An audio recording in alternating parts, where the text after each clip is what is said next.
Hello students, welcome to Swami Vivekanand Institute. This is Surbhi Jain. And today we are going ahead with a topic of seating arrangement. Basically, we have already started this topic of seating arrangements. We have done, linear seating arrangement. Basically, there's so many subparts. So the first subpart was linear seating arrangement, which we have already done in the same directions or in different directions. Second was circular seating arrangement, in which the cases were so many cases facing inside, facing outside, or facing differently. Now we are proceeding ahead for the last topic as of now. Otherwise, we'll bring more questions. Okay, so this these three are the main topics: linear seating arrangement, circular seating arrangement, or rectangular seating arrangement. So the third one is rectangular seating arrangement. ऐसा seating arrangement जिसमें सब आयत या वर्ग बोल सकते हो, वर्गाकार शेप हो गई, रेक्टेंगल या स्क्वायर शेप के अराउंड बैठे हैं. नॉर्मल टेबल्स इसी शेप की दिखती है कई जगह हमें ना, हमारे घर में टेबल्स होती है तो उसके अराउंड सारे लोग बैठे हैं. तो कैसे सीटिंग अरेंजमेंट होता है, ठीक है. गैप मैटर नहीं करता, एक यहाँ बैठा है उसके बाद थोड़ा दूर एक बैठा है, एक थोड़ा पास बैठा है, दैट डजंट मैटर. बट हाँ, what we are talking about the seating arrangement around a rectangular table और अ स्क्वायर शेप्ड टेबल और whatever it is. Okay, so today we are doing which part? The third one, which is, if we are talking about the main part, this is the last third main part. Okay, then the seating arrangements would be that way done, but you need to practice lots of questions, because once the case comes relating to the topic of facing differently, students do the questions little raw. Okay, so I'm just teaching you unit number 5 of UGC NET JRF paper 1. This unit would, the topic that I'm teaching is very common to SSC, banking and other examinations as well, state level, zonal level or national level. Okay, so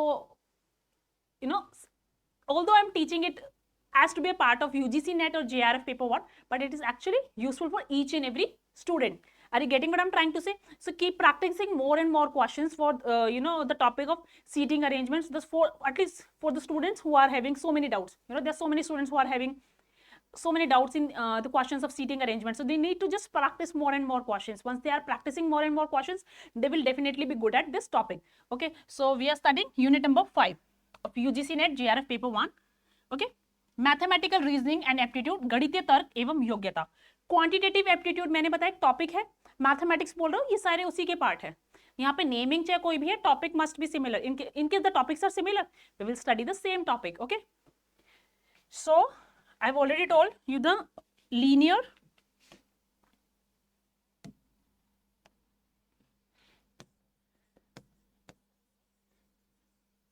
seating arrangement, then circular, and now we are discussing the last one, that is rectangular.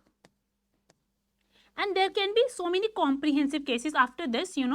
There would be some comprehensive cases which can be called as the fourth part, but that is all kind of having all these things inside. So that is not basically the fourth, that's only the combination of these, or maybe some comprehensive problems जो थोड़ा सा difficult होती है, or maybe not difficult even, they just need, you just need to think analytically that way. After practicing these, this and this, these three type of questions, the questions relating to these three topics, you can proceed ahead for the comprehensive problems, because to do comprehensive problems you must know the basics. Okay, so you must know how to solve linear seating arrangement problems individually, and then circular seating arrangement problems individually, and then rectangular or square shaped seating arrangements individually, अलग अलग से कैसे solve करेंगे. उसके बाद हम comprehensive problems देखेंगे, which is very important, and it sometimes takes time for the students to solve these questions. Okay, comprehensive problems जो होती है उसको सॉल्व करने में स्टूडेंट्स को टाइम लगता है. एंड सर्कुलर सीटिंग अरेंजमेंट एक ऐसा टॉपिक है जिससे थोड़ा ज्यादा टाइम लग जाता है बच्चों को. So we just need to see the practice, and जब उसका टॉपिक अगर देन विल स्टडी. अभी हम इसी की बात करेंगे, that is rectangular seating arrangement. I hope सबको पुराने टॉपिक क्लियर है, कैसे लेफ्ट राइट को कैसे कंसीडर करना है. अभी देखो हमारा लेफ्ट है, राइट है, लेकिन कोई मेरी पोजीशन के अपोजिट बैठेगा तो मेरा लेफ्ट राइट बन जाएगा और राइट लेफ्ट बन जाएगा. इस तरह से हम लेके चलेंगे, एक कॉमन ग्राउंड को लेके चलना है. This what I am trying to say. In short, the seating arrangement, which one, rectangular, it can be squared as well, है ना, square shaped,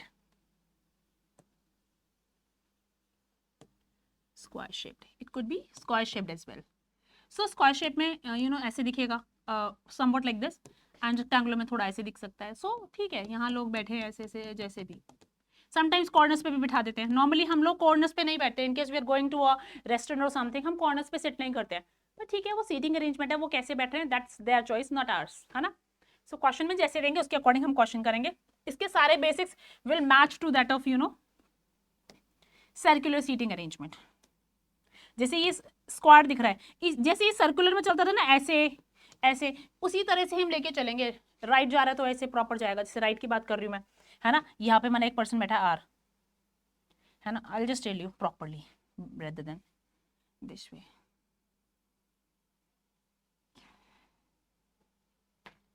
Yes. So, how would I say? Say in case there is a square-shaped table, right? This is not proper square, although, but yeah, I'm just trying to tell you the thing, which is okay. So, say there are 2 persons sitting here, 3. So, this much number of persons are sitting here. Now, if I'm saying that S is seated to the right of R, S is seated to the right of R. R के सीधे हाथ की तरफ कौन बैठा है? दाई तरफ S बैठा है। सो हमने ये S यहाँ पे कर दिया सीधा राइट में। एंड देन R के सेकेंड लेफ्ट पे माना P बैठा है।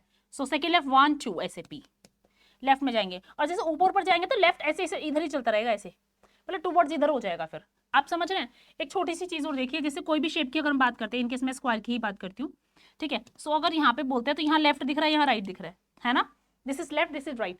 अगर हम यहाँ पे जाएंगे, इस वाली लाइन की बात करेंगे तो लेफ्ट इधर हो जाएगा, क्योंकि फिर राइट नीचे आ जाएगा ना, राइट इधर की तरफ आ जाएगा, ये लेफ्ट हो जाएगा। इसी को उठा के ऐसे यूं रोटेट करते रहेंगे, लेफ्ट लेफ्ट हमेशा इधर चलता रहेगा, यहाँ राइट होता रहेगा, लेफ्ट राइट। ऐसा नहीं कि ये वाला लेफ्ट राइट बन जाएगा, वो इट्स समथिंग दैट कि लेफ्ट हमारा ऐसे रोटेट होगा, राइट हमारा ऐसे रोटेट होगा। क्लियर है? इन नॉर्मल डायरेक्शन, है ना। और पर्सपेक्टिव किसी एक का सेट लेके हम चलेंगे। Is it clear? I really hope so.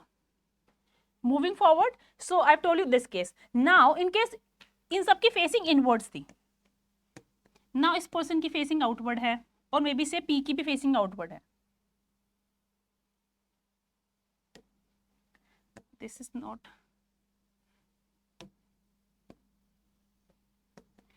ये आउटवर्ड फेसिंग है। क्लियर है? मैंने केस दिया जिसमें कि हम पी की फेसिंग आउटवर्ड बता रहे हैं, वेयर आउटवर्ड्स। नाउ अब मैंने बोला ये आर है, आर के सेकेंड लेफ्ट पे पी है, अब पी के थर्ड लेफ्ट पे टी है, पी के थर्ड लेफ्ट पे, पी के थर्ड राइट पे टी, पी के थर्ड राइट पे टी। मैंने क्वेश्चन थोड़ा सा चेंज कर दिया अभी। पी के थर्ड राइट पे टी है, कहां पे? पी के थर्ड राइट पे। पी का थर्ड राइट, राइट कैसे दिखेगा? हम यहां खड़े हो जाएंगे तो हमको राइट ये वाला दिखेगा, नीचे वाला, है ना, राइट ऐसे। लेकिन इसकी डायरेक्शन बाहर की तरफ है, हमने अंदर वाले का के अकॉर्डिंग किया है, जिनकी फ्रैक्शन अंदर है उनके अकॉर्डिंग राइट राइट है, लेकिन क्योंकि इसकी फेसिंग बाहर है, इनसे उल्टा ये चल रहा है, तो इसका रूल भी बदल जाएगा, इसका लेफ्ट हैंड राइट हैंड बन जाएगा, राइट हैंड लेफ्ट हैंड बन जाएगा। सो अगर ये बोलेगा मेरे राइट पे, तो हम सीधा लेफ्ट लेके चलेंगे, राइट पे थर्ड, 1 2 3, ये राइट थर्ड हो गया इसका टी। क्लियर हुआ सभी को मैंने कैसे बताया? ऐसी तो हम सर्कुलर अरेंजमेंट में क्वेश्चंस करते हैं। So it's very easy concept, एक ही कॉन्सेप्ट है जो सब में यूज हो रहा है, इट्स जस्ट डिफरेंट केसेस। तो स्टूडेंट्स को कंफ्यूज नहीं होना। If you are cleared of कि कैसे कॉन्सेप्ट जाएंगे, then you can solve the question. So जो मैंने लीनियर अरेंजमेंट में कराया, जो सर्कुलर में कराया, जो रेक्टेंगुलर में करा रही हूँ, they all are same, they all are same. So similar way में ही जाएगा। ओके ये क्लियर हो गया। हालांकि लेफ्ट बोला तो मुझे यहाँ मूवमेंट करना चाहिए था normally, I am so sorry. हाँ मतलब राइट बोला तो यहाँ मूवमेंट होना था मेरा, मैंने राइट वाली बात की थी। पी के थर्ड राइट पे टी है, पी के थर्ड राइट पे टी है, लेकिन मैंने लेफ्ट में लिखा क्योंकि पी की फेसिंग इनके अपोजिट है, तो उसका लेफ्ट हैंड का राइट हैंड बन जाएगा, राइट का लेफ्ट बन जाएगा, क्योंकि इनको हमने बॉस मान लिया ना, जो स्टार्टिंग पर्सन है उसको बॉस माना है मैंने, तो इसी का रूल चलेगा। क्लियर है? स्टार्टिंग पर्सन मेरा, मैंने उसको बॉस मान लिया, तो बॉस ने बोला मेरा लेफ्ट लेफ्ट, मेरा राइट राइट, ठीक है। लेकिन जो उसके खिलाफ जाएगा, जो उसकी फेसिंग में नहीं बैठा है, बाकी सब उसकी फेसिंग के अपोजिट हैं, तो उनको उसके उल्टा, अगर उल्टे बैठे तो उल्टा मान के वो सीधा उनके उसके रूल पे फॉलो करेंगे, मतलब रूल तो बॉस का ही चलेगा, ठीक है ना। तो बॉस जो कह रहा है वही चलेगा। तो इनकेस कोई अपोजिट फेसिंग में बैठा है तो उसको अपोजिट हैंड अपना चेंज करना पड़ेगा, मतलब जो अपोजिट में बैठा है तो पनिशमेंट क्या होगी, लेफ्ट को राइट बनाना पड़ेगा, राइट को लेफ्ट बनाना पड़ेगा, ठीक है। तो उससे वो अफेक्ट हट जाएगा, और वो एक टाइप से ये कंसिडर हो जाएगा कि वो इनसाइड फेसिंग, कंसिडर चाहे कुछ भी हो, डजंट मैटर, बट हाँ वो इफेक्ट बॉस वाला आ जाएगा कि हाँ बॉस का रूल माना गया, बॉस ने बोला था राइट राइट तो राइट, लेफ्ट लेफ्ट तो लेफ्ट, ठीक है। समझ आ रहा है सभी को मैं क्या बोल रही हूँ? आई गेस यस, है ना? Is it clear? बहुत सिंपल चीज बताइए। तो इस तरह से ही क्वेश्चंस होते हैं, इसी तरह से कॉन्सेप्ट होते हैं, चाहे सर्कुलर सीटिंग अरेंजमेंट की बात हो गई, चाहे स्क्वायर्ड या रेक्टेंगुलर सीटिंग अरेंजमेंट की बात हो गई। इनकेस टेबल की कोई और शेप भी आ गई तो क्या ही फर्क पड़ता है, लोग तो बैठ रहे हैं अराउंड। माना स्टार शेप्ड हो गई, इनकेस एक एक्स्ट्रा केस अगर मैं बताती हूँ, स्टार शेप्ड टेबल है माना है, तो क्या कर सकते हैं? अगर वो एक यहाँ बैठा है, एक यहाँ बैठा है, इट्स ओके ना, हमें क्या मतलब है, हमारा तो रूल नॉर्मल चलेगा ना, हमारा रूल नॉर्मल चलेगा, हमें कोई प्रॉब्लम नहीं उससे। हमें ये पता है जो आउटसाइड फेसिंग है और इनसाइड फेसिंग, दो चीज हो गई हमारी केस में, है ना? एक सब एक ही तरफ देख रहे हैं अंदर की तरफ, और एक सब बाहर की तरफ देख रहे हैं, या अंदर बाहर ऐसे देख रहे हैं। सो हम एक अंदर वाले को रूल सेट कर लेंगे या बाहर वाले फेसिंग का एक रूल सेट कर लेंगे कि हाँ जी बाहर वाले का लेफ्ट लेफ्ट या राइट राइट, तो डिपेंड्स। क्लियर हो रहा है मैं क्या बोल रही हूँ? कंफ्यूजन तो नहीं है किसी को मैं लेफ्ट राइट क्या बोल रही हूँ? समझ आ रहा है ना? ओके, सो ये बहुत इंपॉर्टेंट पॉइंट है इन केस। तो बस वही बात है कि हमें लेफ्ट राइट देखना है कि कैसे लेफ्ट को लेफ्ट ही मानना है या राइट मानना है, बस ये देखना है हमें डिफरेंस। तो वो फेसिंग से पता चलेगा हमें, और फेसिंग से पता चल गया तो हमारी प्रॉब्लम आधी सॉल्व। अब सेकेंड थोड़ी सी प्रॉब्लम क्या आती है इन क्वेश्चंस में, स्टूडेंट्स को ये समझ आ गया हाँ जी मैडम इसका इनसाइड था तो इसका लेफ्ट लेफ्ट और राइट राइट, इसका आउटसाइड क्योंकि ये बॉस था इसके अपोजिट ये चले गए तो इसका अपोजिट हो गया, इसका राइट लेफ्ट बन गया, लेफ्ट राइट बन गया। इतना सबको क्लियर हो चुका है मेरे हिसाब से। अब सेकेंड तरह की प्रॉब्लम क्या आती है, चाहे सर्कुलर सीटिंग अरेंजमेंट हो, चाहे रेक्टेंगुलर या स्क्वायर्ड सीटिंग अरेंजमेंट हो, मतलब जब अराउंड किसी चीज के चारों ओर बैठते हैं। इन शॉर्ट अगर मैं पढ़ाती, जैसे ये टॉपिक आते हैं स्टूडेंट्स के कि अरे मैम हमें सर्कुलर सीटिंग अरेंजमेंट करना है, हमें रेक्टेंगुलर करना है, मेरा वे ऑफ पढ़ाने का क्या है, एक तो लीनियर हो गया, मतलब इनकेस अगर I tell about my notes, मतलब मैं अपने तरीके से बोलूँ तो हाँ जी एक लीनियर अरेंजमेंट हो गया जो लाइन में बैठे हैं। सेकंड केस हो गया किसी भी चीज कोई भी शेप है उसके चारों तरफ बैठे हैं, चाहे वो रेक्टेंगुलर है, चाहे वो सर्कुलर है या फिर ओवल है या स्टार शेप्ड है, डजंट मैटर क्योंकि एक चीज के चारों ओर बैठे हैं। पहला केस लाइनरी और दूसरा ये वाला अराउंड, तो इसी में से केस निकल जाता है, चाहे सर्कुलर बोल दिया, रेक्टेंगुलर बोल दिया, है ना? फिर क्या बोल सकते हैं एक और केस में, एक और केस क्या हो सकता है, what would be the other case, triangular. हमारा टेबल ट्रायंगुलर शेप की है, इसके चारों लोग बैठे हैं। सो शेप्स तो बहुत सारी है ना, घूम फिर के तो हमारा कॉन्सेप्ट तो वही चल रहा है, ऐसे राइट और ऐसे लेफ्ट, एंड जिनकी फेसिंग अपोजिट जा रही है उनका रूल भी अपोजिट हो जाएगा, है ना? बस इट्स सिंपल एज दैट। इसके कॉन्सेप्ट की बात मैं नहीं कर रही क्योंकि यू नो बहुत ज़्यादा डिटेल में हो जाएगा कि ऐसा क्यों होता है। क्लियर? बिकॉज जिन स्टूडेंट्स को ये समझ आ रहा है शायद कॉन्सेप्ट खुद से भी थोड़ा आइडिया लग रहा हो कि हाँ जी ये कॉन्सेप्ट जा रहा है। And when the students are physically present they can understand it better sometimes, है ना? But whatever it is also understandable I guess. So circular हो गया, रेक्टेंगुलर हो गया, ट्रायंगुलर हो गया, और सिमिलरली और भी हो सकते हैं, है ना? सो अराउंड हो गया किसी के अराउंड, किसी चीज के चारों ओर, और फर्स्ट हो गया लीनियर रैखिक एक रेखा में लाइन में, है ना?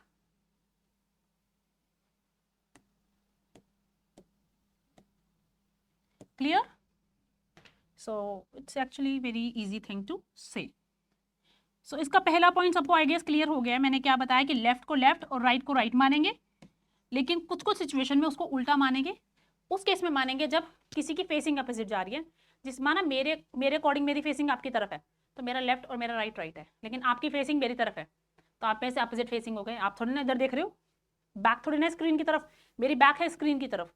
अगर आपकी स्क्रीन भी आपकी बैक भी स्क्रीन की तरफ है देन यू कैन से कि हाँ जी आपका लेफ्ट लेफ्ट और राइट राइट, अदरवाइज आप उल्टा लेके चलेंगे मेरे से। समझ आ गया? इतना सा, चाहे सर्कुलर हो चाहे रेक्टेंगुलर हो चाहे स्क्वायर, इन सब में ये पहला रूल फॉलो होगा। फर्स्ट रूल क्लियर है मेरे हिसाब से सभी को।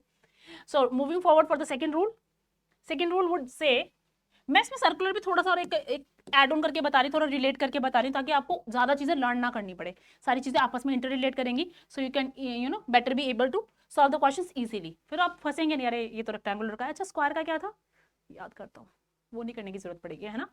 चलिए सेकेंड से कि केसेस। अब क्वेश्चंस में केसेस आ जाते हैं या पॉसिबिलिटीज कह सकते हो उन्हें, पॉसिबिलिटीज। व्हाट इज पॉसिबिलिटीज, मतलब संभावनाएं कौन कौन सी हैं, संभावनाएं या केसेस बन जाते हैं। अभी बताती हूँ क्या होता है वो।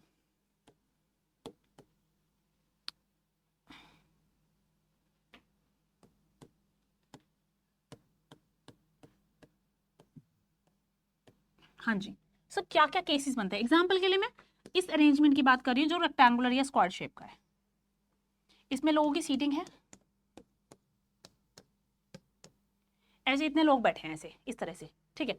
अब इस अरेंजमेंट की अगर मैं बात कर रही हूँ तो इसमें क्या आ रहा है, इसमें ये बोल रहे हैं कि हमें ये नहीं पता किसकी फेसिंग इनवर्ड है किसकी आउटवर्ड है।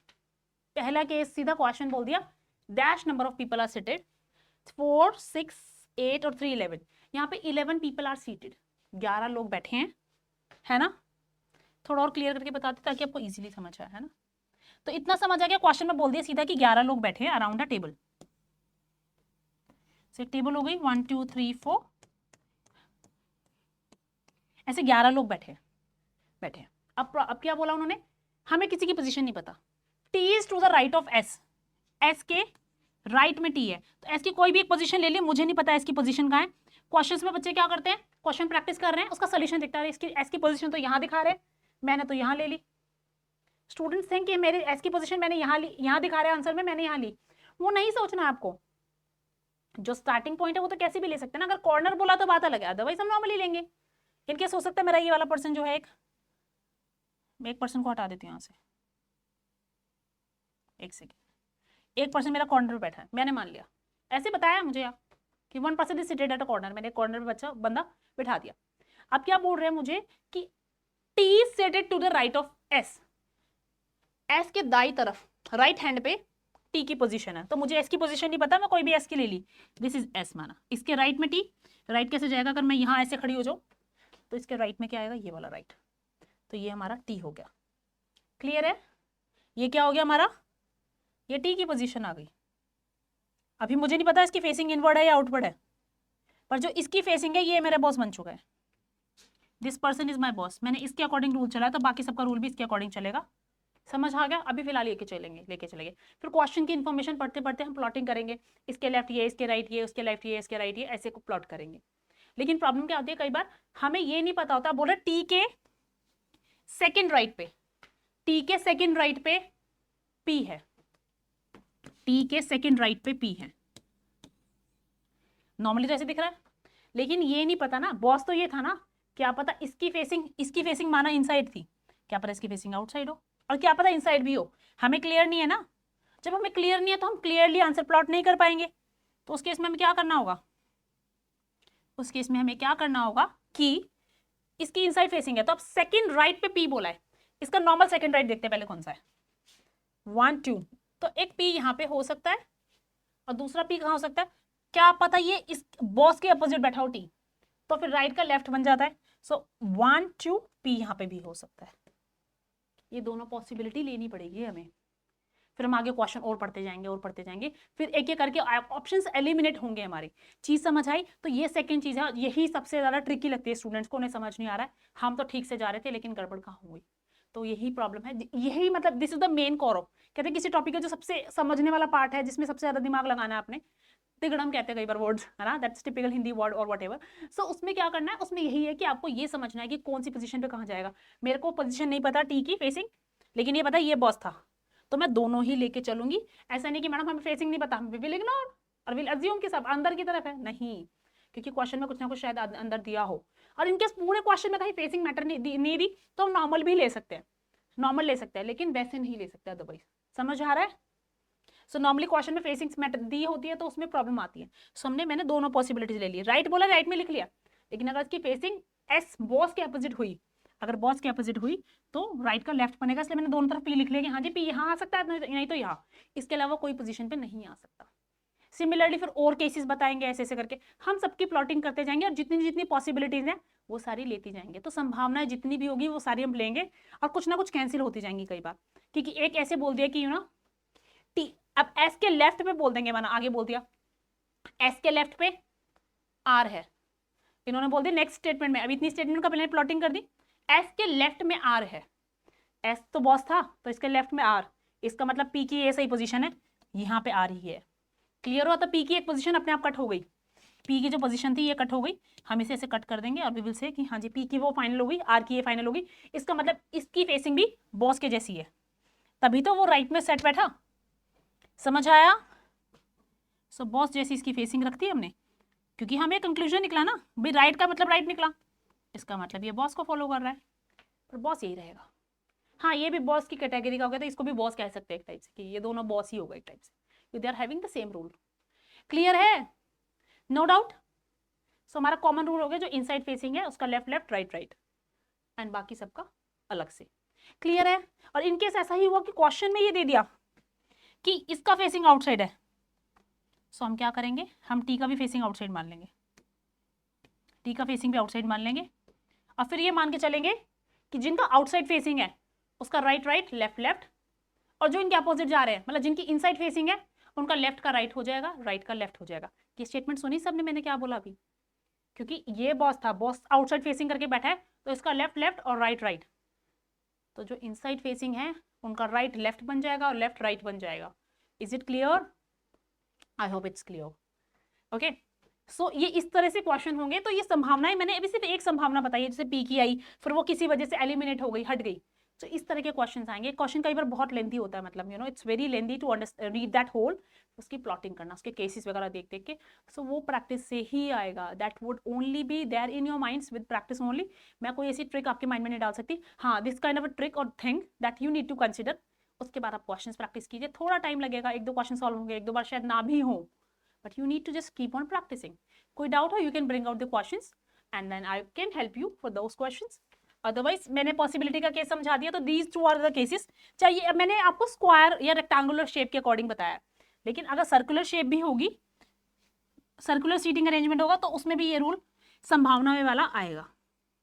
जैसे मैं क्वेश्चन में बता रही थी ना कि हाँ जी लेफ्ट राइट की बात अगर कर रहे हैं, सो अगर हमें नहीं पता वो इनसाइड फेसिंग है या आउटसाइड फेसिंग है ना, माना ये इनसाइड है लेकिन ये वाला पर्सन के सेकंड, जैसे इसमें बताया बस ये सर्कल दिखता ना, माना टी यहाँ बैठा है, पी यहाँ पे होगा या यहाँ पे होगा, वो डिपेंड करेगा। तो संभावनाएं बनती हैं, और वो हमें सर्कुलर सीटिंग अरेंजमेंट हो चाहे किसी भी चीज़ के चारों ओर कोई लोग बैठे हो, हम सारे में ये पॉसिबिलिटीज को कंसिडर करेंगे।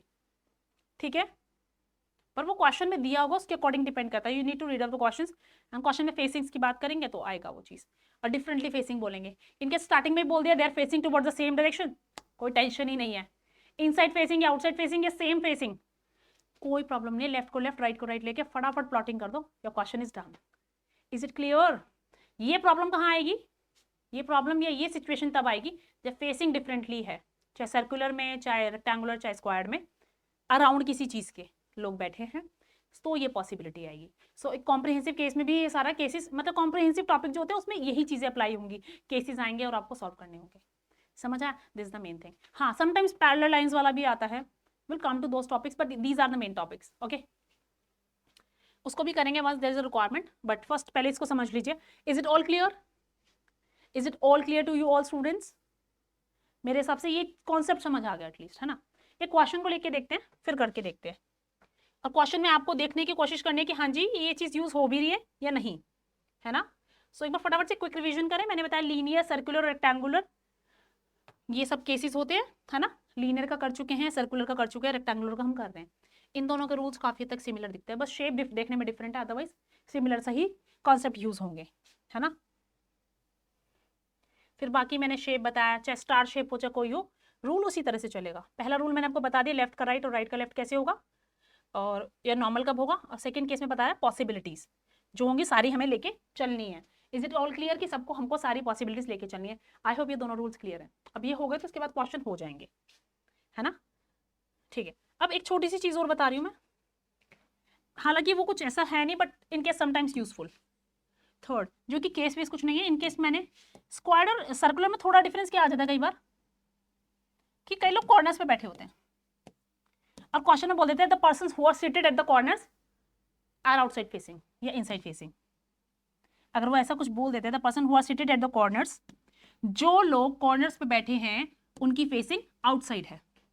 सो हमको एक आइडिया मिल जाएगा इन सब की फेसिंग आउटसाइड है, और बाकी सब जो भी बैठे हैं उनकी फेसिंग इनसाइड है। तो थोड़ा सा हमें एरो वाला, हमें डायरेक्शंस पहले पता चल जाती है, तो हमें और प्लॉटिंग करनी इजी हो जाती है ना। बस ये है।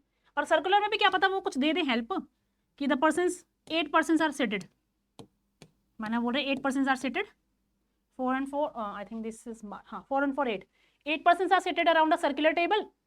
एक वृत्ताकार टेबल है जिसके चारों ओर लोग बैठे हैं, 8 लोग बैठे हैं, और जो भी एक दूसरे के अपोजिट फेसिंग है उनकी अपोजिट डायरेक्शंस है, मतलब अपोजिट फेसिंग है। इसके सामने जो पर्सन बैठा है, the person sitting opposite to this person, एक सेकेंड जस्ट,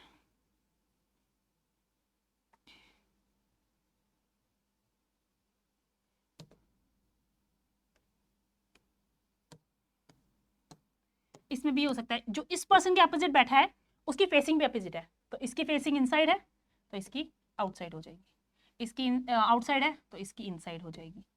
तो इस तरह से भी क्वेश्चन में इंफॉर्मेशन दी हो सकती है। The person who are seated opposite, मतलब जो एक दूसरे के सामने बैठे हैं उनकी फेसिंग अपोजिट है। तो इन्फॉर्मेशन कैसी भी दी हो, चाहे स्क्वाड में हो, चाहे रेक्टेंगुलर में हो, चाहे सर्कुलर में हो, इन्फॉर्मेशन का प्रोसेस हमें करना है समझ के। सो वो मैटर नहीं करता कौन सी शेप के अराउंड लोग बैठे हैं। मेरे सबसे क्लियर होगी थर्ड चीज मैंने जो बताई।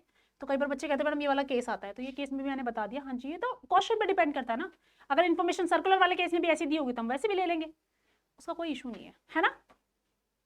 कि ऑल्टरनेट पर्सन जो उनकी फेसिंग आउटसाइड है, ऐसा भी दे सकते हैं क्वेश्चन में, है ना, कि the person who are seated alternatively are facing outside. समझ आ रहा है? तो इस तरह से चीजें जाएंगी। अब ये क्वेश्चन लेते हैं तब थोड़ा अच्छे से समझ आएगा। You know theoretical explanation enough हो गई है जितनी रिक्वायरमेंट थी।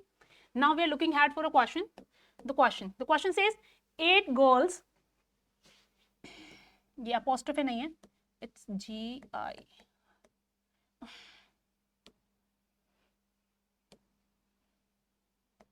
RL. So the 8 girls are sitting around a square table. फटाफट से प्लॉटिंग करें। मैंने क्वेश्चन हिंदी में भी लाया है। The students who are not able to understand the question in English medium, English basically they can read out the Hindi question. 8 लड़कियां एक वर्गाकार मेज के चारों ओर बैठी हैं, ठीक है। दे आर फेसिंग सेंटर, उनका मुख केंद्र की ओर है। बहुत ही सिंपल क्वेश्चन है इसमें तो। जब एक तरफ फेसिंग हो, चाहे इनसाइड हो चाहे आउटसाइड हो, लेफ्ट को लेफ्ट राइट को राइट लेके चलो, मजेदार क्वेश्चन है ना, ऐसे लेके कर सकते हैं। सो 8 पर्सन आर बैठे हैं, कैसे बैठे अभी नहीं पता मुझे, कॉर्नर पे कोई है या नहीं, वैसे इनसाइड फेसिंग है, कोई मैटर नहीं करता इतना। A sits 6 to the left of B. Who is sits third to the left right of F? मतलब B की पोजीशन बता दी इन्होंने पहले, B F के राइट पे थर्ड पे बैठा है, तो पहले F की पोजीशन ले ले। 8 पर्सन की सीटिंग करते हैं पहले। 1 2 3 4 5 6 7 8। F के थर्ड राइट 1 2 3 पे B बैठा है। क्लियर है? मैंने B की पोजीशन बना दी third right of F। And B के लेफ्ट पे 6 पे A बैठा है, 6 लेफ्ट। 1 2 3 4 5 6। देखा कैसे पूरा clockwise, you know anti clockwise चला गया, सॉरी क्लॉकवाइज जैसे भी गया, हाँ क्लॉकवाइज गया, लेकिन बी को भी क्रॉस कर दिया, डजंट मैटर। एफ के लेफ्ट में 1 2, होल्ड ऑन, बी के लेफ्ट में आएगा। I am so sorry to say, question says A sits 6 to the left of B. A B के बाएं से छठे स्थान पर बैठा है। बी का बाया किधर होगा? अगर हम बी की तरफ आ जाते हैं ऐसे, तो ये राइट हो गया, ये लेफ्ट हो गया, तो बाया 1 2 3 4 5 6, यहाँ ए आ गया। क्लियर? ए कैसे बनाया है ना। चलिए next, E sits second to the left of F. E F के सेकंड लेफ्ट पे है, लेफ्ट 1 2, है ना, इजी है। G sits in between A and B. A और बी के बीच में एक ही जगह है और वहां पे जी बैठा है। बाई चांस मेरे पास एक ही स्पेस था, ठीक है ना, और उसमें हमारा जी बैठा है बीच में। क्लियर है? चलिए अब सबसे बड़ी बात मैंने बोला, कट्स हमें मार्क लगाने जरूरी हैं। मार्क लगाने से हमारी यू नो पोजिशनिंग ईजी हो जाती है। तो मैंने पहले मार्क लगाए, 8 पीपल बैठे हैं, तो 8 पर्सन के लिए मैंने 8 गर्ल्स के लिए मैंने सीटिंग बना दी, उसके बाद मैंने उनकी अरेंजमेंट किया। जी वाला भी हो गया है ना। Next, C sits immediate left of F. F के बिल्कुल बराबर में सी की पोजीशन है। Who is the immediate left of D, पर एफ जो है वो लेफ्ट का, डी का इमीडिएट लेफ्ट है, तो डी जो यहाँ हो गया इसके बिल्कुल लेफ्ट में है। एफ की पोजीशन बोल रहे हैं फिर से कि लेफ्ट में है डी के बिल्कुल, तो डी तो हमें पता नहीं था, तो हमने डी इधर रख दिया ताकि एफ इसके लेफ्ट में हो जाए, ताकि एफ उसके लेफ्ट में हो जाए। क्लियर? यस। सो इतना क्वेश्चन दिया है ना, क्लियर है? इस इंफॉर्मेशन के बेसिस पे हमें क्वेश्चन करना, इतनी ही इंफॉर्मेशन दी है। सो कौन सी प्लेस खाली रह गई? केवल खाली रह गया, सिर्फ एक ही प्लेस वेकेंट रह गया हमें, और हमें पता चला A B C D E F G. और इनकेस अगर मैं बोलती हूँ क्वेश्चन में मेंशन नहीं किया वैसे एच लास्ट पर्सन कौन है, तो हम अपने आप से नाम नहीं देंगे, वो तो क्वेश्चन को हम देखते हैं कैसे दिया है ना, फिर करेंगे कंटिन्यू। सो मेरे हिसाब से सबको प्लॉटिंग समझ आ गई, मैंने कैसे प्लॉटिंग की। इनसाइड फेसिंग के लिए बहुत ज्यादा दिमाग लगाने की जरूरत नहीं पड़ेगी, मतलब you can easily read out the question and then solve the given parts, है ना। चलिए moving forward, the question number 1 which says D के बाएं से दूसरे स्थान पर कौन बैठा है। Who sits second to the left of D? Who sits second to the left of D? 1, 2. Second to the left of D. D के लेफ्ट पे सेकंड पे C. What would be the answer? C. हो गया ना इतनी easily answer. Otherwise इस पूरे question का अगर नॉर्मल क्वेश्चन होता पूरा 1 मिनट या 45 सेकंड या 15-20 सेकंड्स तो लगते हैं सॉल्व करने में. इन्फॉर्मेशन में क्या होता है, जब एक कलेक्टिव इन्फॉर्मेशन होती है उसके नीचे 5 पार्ट्स होते हैं, तो उस इन्फॉर्मेशन को एनालाइज करने में शायद थोड़ा टाइम लग जाए, लेकिन बाकी पार्ट्स इजीली हो जाते हैं. एंड इन क्वेश्चंस पे मास्टरी करने के लिए, क्योंकि टाइम से करना है, फिर भी टाइम लिमिट होती है, तो उसके लिए आपको प्रैक्टिस करने पड़ेंगे क्वेश्चंस, ताकि आप इजीली कर पाए. कहीं पे प्लॉटिंग थोड़ा सा घुमा के आती है तो फिर उसमें प्रॉब्लम हो जाती है. So you need to try each and every case. पहले बेसिक क्वेश्चंस ट्राई कीजिए, linear, circular and rectangular seating arrangements के. उसके बाद कॉम्प्रिहेंसिव केसेस पे जाइए. हालांकि जहां आप टेस्ट पेपर्स ट्राई करेंगे वहां पे सारे मिक्स होंगे, बट स्टिल आप क्वेश्चन रीड करके देखिए, जो इजीली समझ आ रहा है फटाफट सॉल्व कीजिए. एंड देन जब थोड़ी प्रैक्टिस हो जाए, इनफ प्रैक्टिस, उसके बाद थोड़े कॉम्प्रिहेंसिव टाइप प्रॉब्लम्स पे जाइए, विच वंस आर लेंथी और maybe are having some घुमा फिरा के काइंड ऑफ थिंग ना, जिसमें थोड़ा घुमा फिरा के होती है चीजें. Means that the information is not given straight forward, है ना, एकदम स्ट्रेट फॉरवर्ड इन्फॉर्मेशन नहीं होगी. It won't be direct, it would be indirectly given. Clear? So ये वाला क्वेश्चन हो गया. Moving forward for the next part of this the question says what is the position of E with respect to H?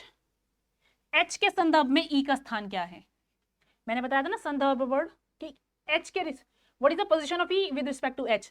H की बात कर रहे हैं, शायद इंफॉर्मेशन मेंशन करना भूल गए, that there are 8 persons, 8 girls, A to H, ये H है. ठीक है, मैं ऐड ऑन कर रही हूँ इंफॉर्मेशन में, शायद यहाँ पे statement A, B, C, D, E, F, G, H are the girls, are the 8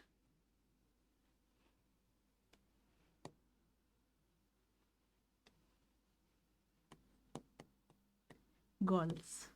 Is it clear?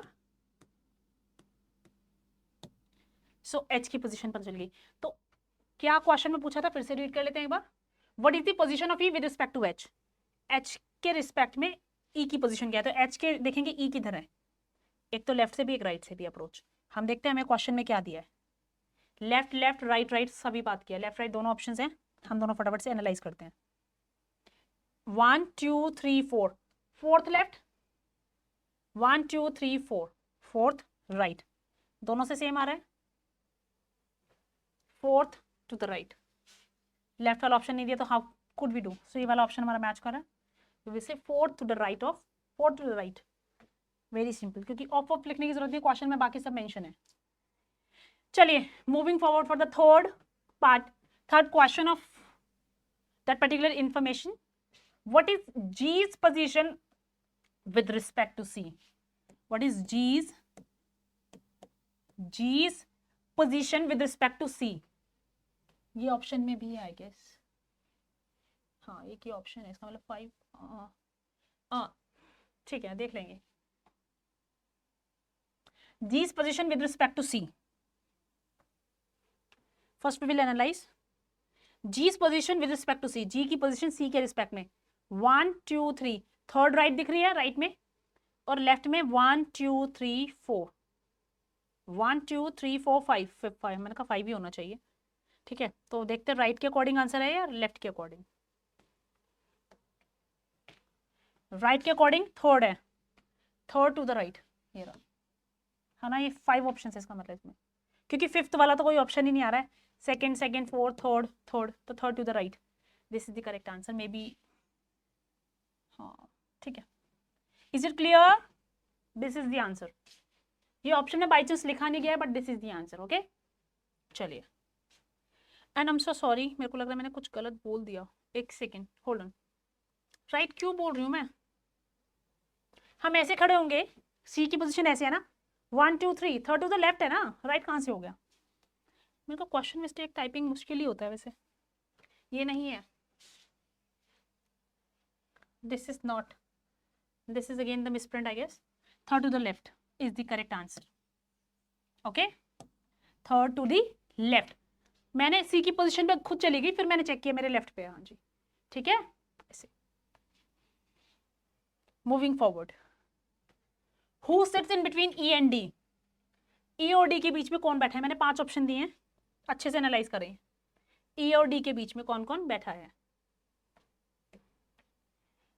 D और ई, सी एन एफ क्लियरली दिख रहे हैं, सी एन एफ भी, और ऐसे तो ये भी मान सकते हैं हम, ऑप्शन में देखना पड़ेगा भाई इन दोनों के बीच की बात हो रही है, तो बीच का थोड़ा ना कि कम ही मेंबर्स हो उनके बीच में या एक ही मेंबर हो, उनके बीच में तो कितने लोग भी हो सकते हैं ना। क्लियर है? जैसे बीच का एक इंग्लिश टर्म होता है प्रपोजिशन अमंग और बिटवीन, अमंग में कई लोगों के बीच में बैठा है कोई, है ना, और या फिर चलिए उसको छोड़ दीजिए, इतना डिटेल में इंग्लिश छोड़ना पड़ रहे हैं आप बच्चे। क्लियर है? ई तो देखते हैं ऑप्शन में क्या दिया है, सी एन एफ दिख रहा है मैं, है ना, क्योंकि यहाँ पे भी दो दो के डीओज दिए हैं, दो दो के ऑप्शन पेयर्स दिए हैं, C F, this is the answer. Otherwise अगर हम इस तरह से ना लेते, जैसे यहाँ पे दिया था डी या एफ या सी और यहाँ ई, इस तरह से पोजीशन थी कुछ, सो जो पोजीशंस थी उसके अकॉर्डिंग यहाँ पे भी तो लोग थे, तो इसके बेसिस पे भी क्वेश्चन किया जा सकता था, बट क्योंकि ऑप्शन में जो थी हम उसको कंसीडर करके आंसर करेंगे। क्लियर है? And this seems more appropriate to us, है ना, हमें थोड़ा ज्यादा अच्छा लग रहा है ये वाला आंसर। चलिए next question, question number 5, the last part of this question, the question जो हमें इन्फॉर्मेशन स्टार्टिंग में दी थी उससे रिलेटेड ये लास्ट क्वेश्चन है ना। Who sits fourth to the left of B, who sits fourth to the left of B, B के left में फोर्थ पे कौन बैठा है? बी के लेफ्ट में, लेफ्ट कैसे होगा इसका? ऐसे नीचे 1 2 3 4, C, fourth left of B is C ना, C, this is the answer of this part. So I hope you are understanding कि इस तरह के क्वेश्चंस, यू नो, अगर रेक्टेंगुलर आ गया या स्क्वायर, मेरे हिसाब से कुछ स्टूडेंट्स जिनको सर्कुलर थोड़ा क्लियर हुआ या अच्छे से क्लियर हो गया, उन्हें लगेगा ये तो सिमिलर ही केस हो गया, बट देखने में यू नो प्रेजेंटेशन थोड़ी सी अलग दिख रही है, otherwise the question is similar way, done similar way. So keep practicing more and more questions so that you get the mastery over this particular topic, because the question may definitely come, and in case it comes it must not go wrong, you know, हर एक, मैंने बोला जो भी units करके जा रहे हो exam में प्रिपेयर, अगर सारी नहीं कर पा रहे हो इन केस, तो जो टॉपिक पढ़ रहे हो उसका एक भी क्वेश्चन गलत नहीं होना चाहिए in case it comes into the examination. So this must be your target. So keep practicing, keep learning more and more. Thank you for taking the lecture. Have a nice day.